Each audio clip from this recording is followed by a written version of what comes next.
बाबू ओडिशा कथा कहबी मु ए भुवनेश्वर निर्वाचन दायित्व थी मो पुओ पे पुओ जितब सातटा जाक एमएलए जिते मो राज्य कथा कहीपरि चर्चा होची सुरयात्रा प्रथम थर बीजेडी रे वोट देजन मो जातक मु देनी मो पुओ हेले मध्य मु देनी तापर मु कहबी काहा को देछि गणतंत्र हत्या करबी भोट दबा समूह नागरिकर हक चर्चा होची एवं बीजेडी देजन बोली जेतु पुओ ठिया जन केही कहबनी काहा को देइछ बोली चिलेइबनी अरेस्ट होइजिवो तेणु मु काहा को देइछि बोली कहबा प्रश्न नाही किंतु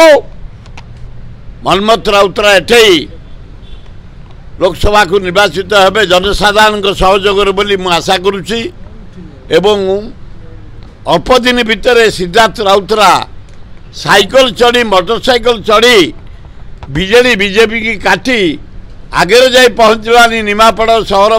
जनसाधारण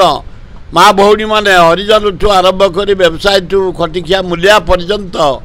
छात्र युवक नागरिक माने विपुल संख्यार सहयोग कर अत्यंत खुशी।